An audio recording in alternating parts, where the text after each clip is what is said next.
Estimados hermanos y amigos, todos los habitantes de Colombia, donde estén y fuera de Colombia, Dios me los bendiga. Hoy el Señor ha tocado mi corazón y ha hablado profundamente a través de la palabra del Señor y a través de la intercesión por Colombia, para que comparta un mensaje específico de parte de Dios. Y es por eso que, pensando y meditando en el poder que tiene Dios Todopoderoso, el poder que tiene su palabra a través del Espíritu Santo, hay que exponer, hay que predicar la palabra, hay que llevar el mensaje en tiempos difíciles. Hoy quiero compartir para estos tiempos difíciles que pasa nuestro país, que pasamos los colombianos, un mensaje de advertencia, un mensaje de amonestación y de ánimo, de exhortación a buscar al Señor, a depender de Él, porque Él tiene misericordia y Él es el Dios de todas las naciones. Por lo tanto, quiero que compartamos esa palabra y me refiero a un acontecimiento especial en el pueblo de Israel bastantes años antes de Jesucristo. El jefe del gobierno de Israel, el rey Josafat, gobernaba en ese tiempo. Entonces he titulado en el capítulo 20 de segundo libro de Crónicas, las Crónicas de Israel, he titulado este pensamiento el Plan 2020 que Dios le dio a Josafat. Este Plan 2020 se llama así porque está fundamentado en el capítulo 20 y versículo 20. Y este dice la parte esencial, la segunda parte del versículo dice, el gobernante Josafat se dirige a todo Judá y Jerusalén y le dice: escúchenme, pueblo, crean al Señor tu Dios y serán salvos, serán invencibles. Crean en sus profetas y serán prosperados y victoriosos. Basado en esa palabra, entonces el capítulo 20, versículos del 1 al 30, nos narra el acontecimiento de la gran victoria que Dios le dio a Josafat en un momento de mucha crisis, de amenazas terribles y grandes contra el pueblo. Querían desalojarlos de su tierra, despojarlos, matar al rey, matar a todos los que estaban con él y apoderarse del territorio. Para fundamentarme en esta palabra, para contextualizarla de aquel tiempo a la historia actual en Colombia, quiero basarme en otro texto, en un solo versículo, un pasaje del Nuevo Testamento, escrito en 1 Corintios capítulo 10, versículo 11, que dice así: las cosas que le acontecieron a Israel quedaron escritas para nosotros, como ejemplo para nosotros que hemos alcanzado los finales de los tiempos. Espero que quede clara esta palabra. Lo que le aconteció a Israel quedaron escritas como ejemplo para nosotros que hemos alcanzado los finales de los tiempos. Queridos, estamos en finales de los tiempos y están aconteciendo cosas bastante difíciles, complicadas en el mundo, en Israel precisamente, de estos 7 días que llevan de guerra con la Franja de Gaza, y también aquí en Colombia, con todo esto de la pandemia, más de un año, con el invierno, fenómenos naturales que azotan a nuestro país, pero también con este fenómeno social que estamos viviendo en estos días, que tiene que ver con lo político, con lo económico y con lo social en el país de Colombia. Pero este servidor quiere hablar desde una perspectiva bíblico-teológica y espiritual para orientar en estos aspectos, en estos momentos de grandes tensiones que estamos viviendo. Y quiero mirar rápidamente en este pasaje, quiero hacer una enumeración, por lo menos unos 10 pensamientos para que contextualicemos y ver lo que aconteció, lo que sucedió, cómo se dio el proceso. En estos 30 versículos encontramos en primer lugar el versículo 1, las amenazas que vienen contra Judá y Jerusalén, y Josafat, el gobernante de este pueblo. Y estas amenazas vienen de países vecinos en aquel tiempo como Amón, los amonitas, los moabitas, los del monte de Seir, y también dice que de Siria, versículo 2. Entonces, estas amenazas eran para tomar posesión, para derrotarlos, para esclavizarlos, para destruirlos. En el versículo 3, entonces Josafat tiene miedo, tiene temor, pero él no huye ni se esconde, sino que toma una sabia decisión y busca al Señor. Entonces invocó a Dios, buscó al Señor, se arrodilló, se humilló en la presencia de Dios y dijo: Señor, tú eres mi amparo, tú eres mi ayuda, tú eres mi orientador, tú eres el que nos llamaste, tú eres el que nos formaste, tú eres el que llamaste a nuestro padre Abraham para formar este pueblo y se lo diste en posesión. Por eso, en tercer lugar, entonces Josafat convoca al pueblo, a todo Jerusalén y Judá, y los convoca para que se reúnan, pero el propósito primordial no fue la guerra, no fue el ataque ni la respuesta, sino convocó al pueblo a un ayuno total, todos, desde los adultos hasta los niños, y todos entonces vinieron para escuchar a Josafat y obedecieron la convocatoria a un ayuno de clamor y de búsqueda a su Dios todopoderoso, dice, al Dios, a su Dios, al Señor, al Dios de Israel, que es el Dios creador, el Dios supremo, el único Dios verdadero. El pueblo acude. En ese momento que el pueblo acude, allí entonces Dios actúa a través del Espíritu Santo y llama, es decir, tiene sus siervos, sus profetas, y llama a un profeta llamado Jaasiel, de la tribu de Leví, y viene este profeta y le da palabras de amonestación, de orientación y de ánimo, de exhortación al pueblo, y le dice: no tengan miedo, porque el Señor tu Dios está con ustedes y Él les va a dar la victoria. Ánimo, entonces, sigan la palabra del Señor, ustedes solamente sean obedientes, estén dependiendo de la misericordia y la gracia del Señor. Entonces el pueblo escuchó, versículo 18, escuchó la voz de Dios y del Espíritu Santo a través de Jaasiel. Cuando el pueblo escuchó, entonces tuvo ánimo, se alentó su corazón, y espero que esta palabra aliente el corazón del pueblo de Dios y de Colombia. Sea escuchada para oír la voz de Dios, como en aquel tiempo.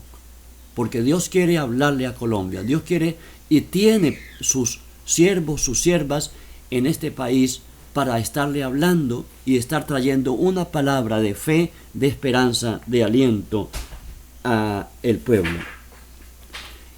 En quinto lugar tenemos el plan de Josafat en el versículo 20 y 20, y se fundamenta en creer, porque aquí las dos cosas fundamentales que Josafat llama al pueblo cuando van a salir para ir a mirar y a estar en el lugar de batalla. Entonces le dice, miren, escúchenme bien, pueblo de Jerusalén y de Judá, crean en Dios, su Dios, el Dios de Israel, el Dios supremo, crean y tendrán la victoria y serán invencibles. Y luego le dice, pero crean también en sus profetas. Acababan de escuchar la profecía de Jaasiel. Entonces, escuchen y obedezcan la voz de sus profetas y serán prosperados. ¿Ve? Serán victoriosos. Entonces, esa voz hay que tenerla en cuenta, queridos. Luego tenemos en sexto lugar, sexto pensamiento que destacamos en este acontecimiento histórico, la guerra espiritual. La guerra se hace aquí, es peleando por lo alto, guerra de alto nivel para poder combatir fuerzas que están detrás de todos aquellos enemigos que venían para destruir al pueblo de Judá. ¿Y cómo comienza? Vea, con ayuno, convocatoria, se humilla primeramente el jefe del gobierno, Josafat, luego convoca al pueblo, convoca un ayuno a toda la nación, se humilla el pueblo, Dios habla a través de un profeta, a través del Espíritu Santo y su profeta. Luego viene la amonestación de que crean, que tengan fe, confianza en el Señor, ¿ve? Y en lo que él acaba de decir. Pero luego Josafat convoca a todos los adoradores, a los cantores de la tribu de Leví para que vinieran a adorar, cantar y alabar al Señor, todo antes de que el ejército saliera a la batalla. Entonces la guerra aquí se hizo espiritualmente con ayuno, humillación, adoración y ahora alabanza y búsqueda de todo el pueblo y escuchando la voz del profeta. Son cosas destacadas completamente en este pasaje. En séptimo lugar, entonces, encontramos que al escuchar al pueblo desde su rey humillado en la presencia de Dios, escuchar la adoración en ayuno y clamor al Señor, entonces Dios escucha y actúa y les dice, como le había dicho a través del profeta, ustedes están quietos porque el Señor peleará por ustedes. Él va a tomar la rienda de este combate. Ustedes confíen en Él. Entonces Dios actúa y arma las emboscadas afuera de todos los enemigos que acabamos de mencionar que venían contra Judá y Jerusalén.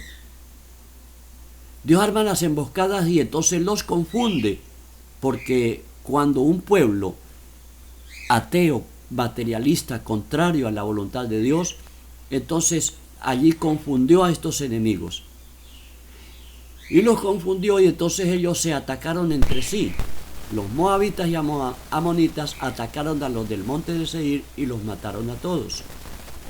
Los destruyeron. Luego los entre los moabitas y amonitas y los de Siria, que estaban también allí, se confundieron, se atacaron entre sí mismos, se eliminaron a todos, y cuando el pueblo de Israel salió de Judá a pelear, salieron a mirar y subió el rey a la torre para observar qué estaba pasando en el valle de batalla.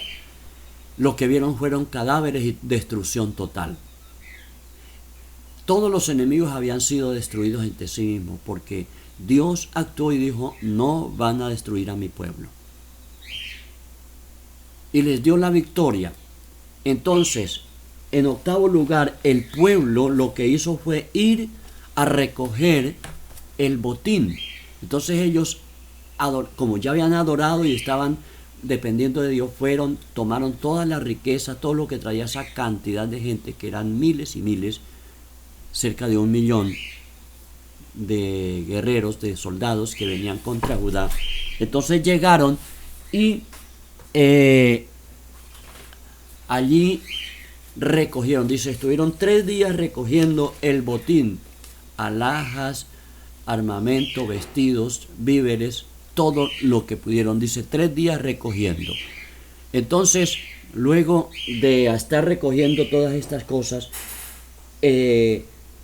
ellos esperaron la victoria y recogieron más bien todas las riquezas para ellos. Dios prosperó, como le había dicho a través del profeta y a través de Josafat. Luego, en noveno lugar, entonces ellos se reunieron y llamaron a ese valle el valle de Beraca. Y Beraca en nuestro idioma quiere decir valle de bendición. Dios proveyó, prosperó y trajo bendición, trajo prosperidad y trajo víveres y trajo todas las cosas para su pueblo. Y se acabó la escasez, se acabó la zozobra y pasó el tiempo de temor y de amenazas del pueblo. Eso está en los versículos del 22 en adelante. En el versículo 29, entonces, del 26 al 29, el valle de Beraca de bendición. Y en el versículo 30, al terminar la historia, entonces, de este acontecimiento, dice que el pueblo volvió a Jerusalén, entraron al templo de Dios en Jerusalén, y ¿qué hicieron? Adoraron y dieron gracias a Dios por la victoria. Queridos hermanos y amigos, este es un acontecimiento, y como les contextualicé con 1 Corintios 10:11, los acontecimientos a Israel, dice, quedaron escritos como ejemplo para nosotros que hemos alcanzado el final de los tiempos. Estamos en finales de los tiempos. A nivel del mundo, Israel es el reloj de Dios. Es la nación y lo que le acontece a Israel se ha venido cumpliendo, lo hemos dicho en otras ocasiones y está escrito en los santos evangelios, se ha venido cumpliendo exactamente como está escrito, como fue profetizado, como fue anunciado por nuestro Señor Jesucristo en los santos evangelios y como ha sido anunciado a través del Nuevo Testamento y aún de los profetas del Antiguo Testamento. Todo se está cumpliendo exactamente al pie de la letra. Esos acontecimientos nos hablan que estamos llegando al final de los tiempos. Colombia pasa también por un momento difícil. El mundo pasa por un momento difícil.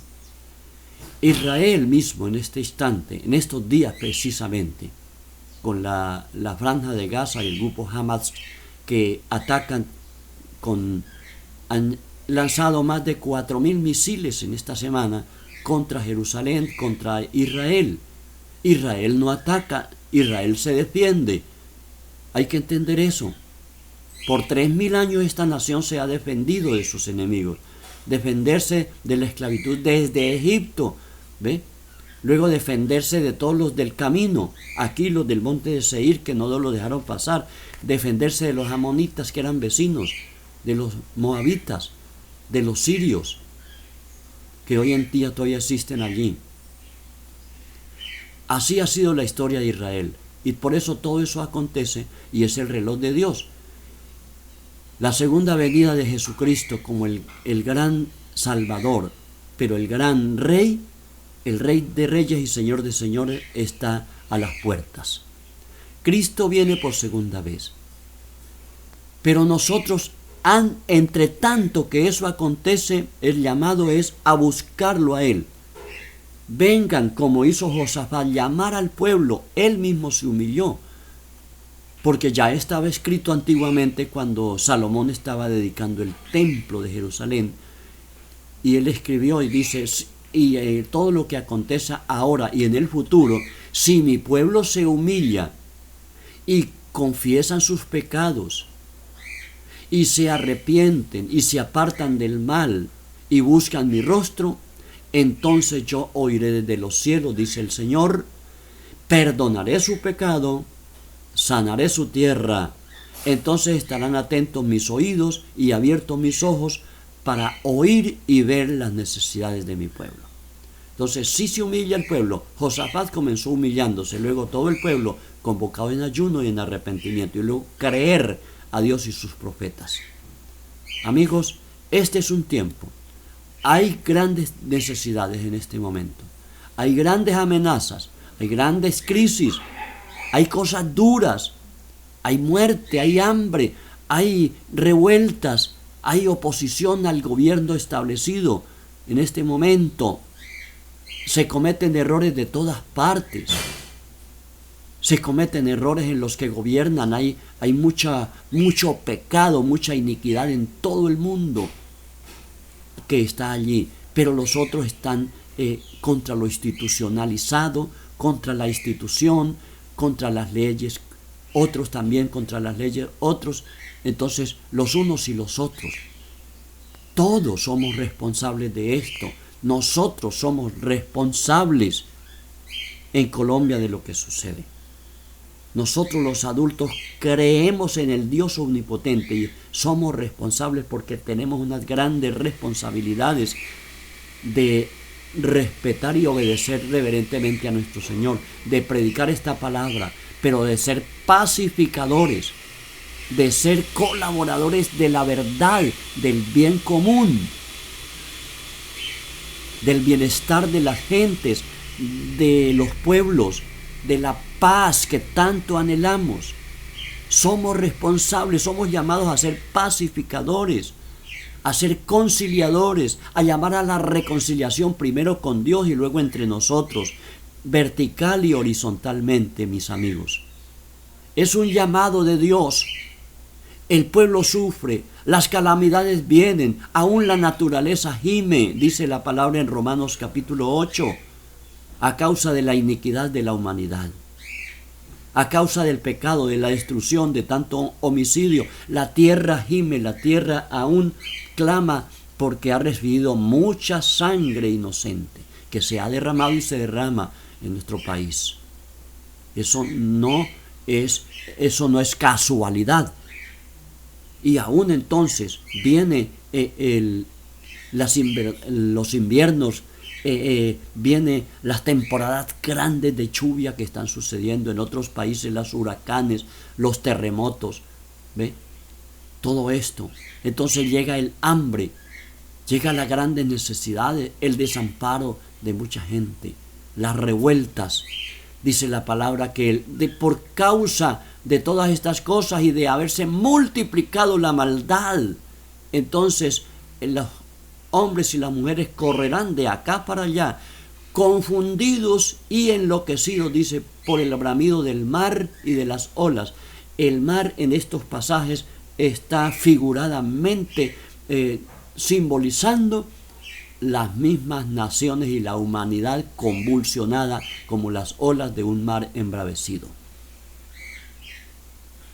Hay que poner atención, creer en Dios y creer a la voz de sus profetas, que anunciamos, que proclamamos la verdad de Dios y anunciamos el fin de los tiempos y la segunda venida de Jesucristo. Esto es profético.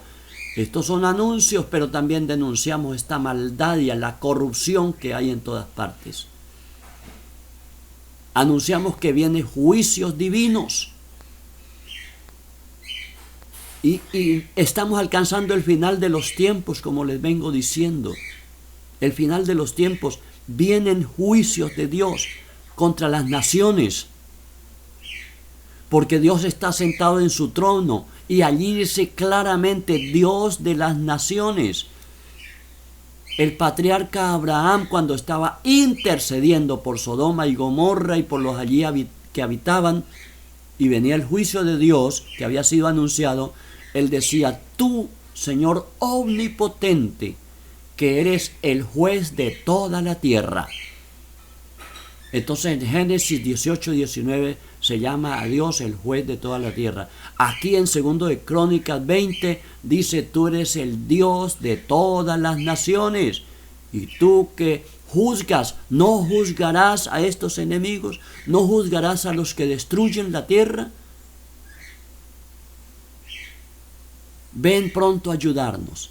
Amigos, este es un momento para que oremos por Colombia, para que oremos por nuestro país. Hay que venir en arrepentimiento, en humillación, en ayuno, en clamor, en adoración, en alabanza, con una gran diferencia. Oiga, antes de terminar, esta gran diferencia que hay entre aquel acontecimiento, ellos tomaban armas todavía.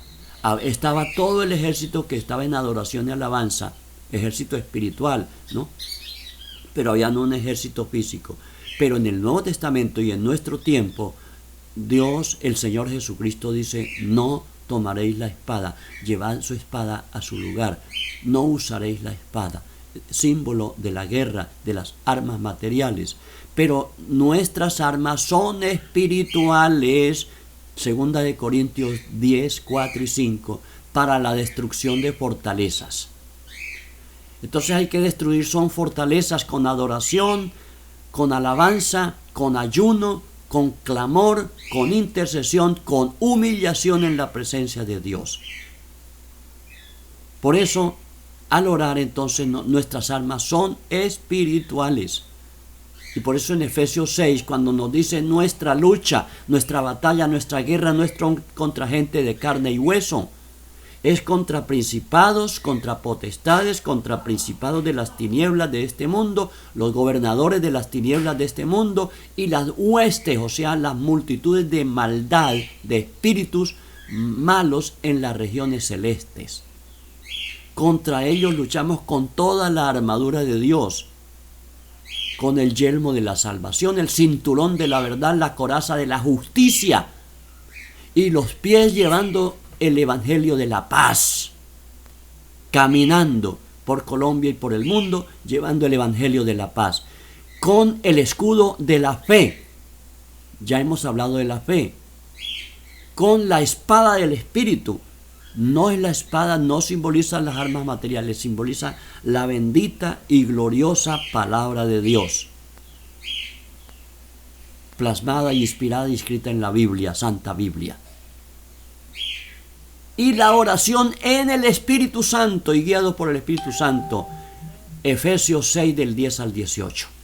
Por eso vamos entonces a orar y tenemos la armadura. Invito a todo el pueblo de Dios a que se faje la armadura de Dios y que no falte nada. Y algunas otras que están en Apocalipsis 12:11 que dice: ellos lo han vencido con el testimonio, con la palabra y la sangre del Cordero. El Cordero es Jesús, que fue inmolado y crucificado y resucitó. Entonces los invito a orar y a venir en oración y humillación delante del Dios viviente, delante de nuestro Padre Celestial, y que Él nos ayude en este momento histórico, que Dios traiga una respuesta divina de paz, porque el último texto que leí en Crónicas 20:30 dice: y en aquel tiempo hubo paz, y Dios les dio paz y reposo al pueblo. Alabado sea el Señor. Oremos a nuestro Padre Dios. Padre Santo, en este momento invocamos tu santo nombre. Pedimos y buscamos su presencia. Y oramos para que la gente que escucha esta palabra hoy, Dios mío, por Colombia, por nuestro país, por nuestra patria, por casi 50 millones de habitantes que estamos en este país, Señor. Dios, escucha a tus siervos, escucha la voz del clamor de los que buscamos su nombre, su rostro, Señor amado. Delante de ti estamos. Suplicamos tu obra, tu gracia, tu misericordia, pero también tu justicia. Creemos, Señor, en tu palabra, creemos en la obra del Espíritu Santo y creemos en la voz de tus profetas. Para hoy, que envía esta palabra profética para este tiempo, creemos y esperamos la manifestación gloriosa de nuestro buen Dios. Oramos por los niños y las niñas, por todos los que tienen gran necesidad en este pueblo y en esta nación Colombia. Oramos por el gobierno, oramos por los campesinos, por el agro, oramos por todos los que están, Señor, trabajando y necesitan trabajar. Oramos para que venga la pacificación, para que venga la sabiduría de lo alto, para que venga el poder de Dios para los acuerdos pacíficos y respetuosos y en justicia, que haya justicia, verdad, y que haya honestidad y sinceridad en cada uno de los que encargados de negociar, de hacer los acuerdos, Padre, de este tiempo aquí en Colombia. Nosotros te lo pedimos a ti, Dios Todopoderoso, por cada uno, desde el líder de la vereda, Señor, hasta el presidente de la República. Que tu bendición venga, Señor, allí, Padre Santo, para todo el pueblo, porque el pueblo es el que está llevando la peor parte, Señor. Oh Dios omnipotente, gracias te damos en este momento. Como aquel tiempo adoraron, nosotros también hemos venido adorando, alabando a nuestro Señor, glorificando su nombre, y te damos gracias en este momento, porque tú escuchas la oración y tú estás atento al clamor de tus siervos. Gracias, Padre. Bendigo a Colombia, bendigo a todo el país, Señor, todos los habitantes de la ciudad y del campo. Bendigo a todos los que conforman este país, Señor, que conformamos y vivimos en este territorio. Que tu bendición soberana sea sobre todo nuestro país hoy y traiga la luz celestial, traiga la paz verdadera, la paz de Cristo, la paz de Jesucristo, el príncipe de la paz, para tu gloria y para la pacificación y salvación de muchos en este país hoy, con arrepentimiento y fe en Jesucristo y en ese nombre glorioso, para gloria de Dios Padre y bendición de Colombia y de todos los habitantes. Amén y amén. Bendito y alabado sea el nombre del Señor. Queridos amigos y hermanos, Dios me los bendiga. Espero que este mensaje corra por todas partes y se haga correr para que todos lo escuchen y todos tengan esta palabra de orientación, de fe, de esperanza, de amonestación, de ánimo y de oración por Colombia. En el nombre poderoso y santo de Jesucristo, nuestro Señor, nuestro Salvador eterno. Amén y amén. Que cese la violencia y que triunfe la paz en el nombre de Jesús. Amén y amén.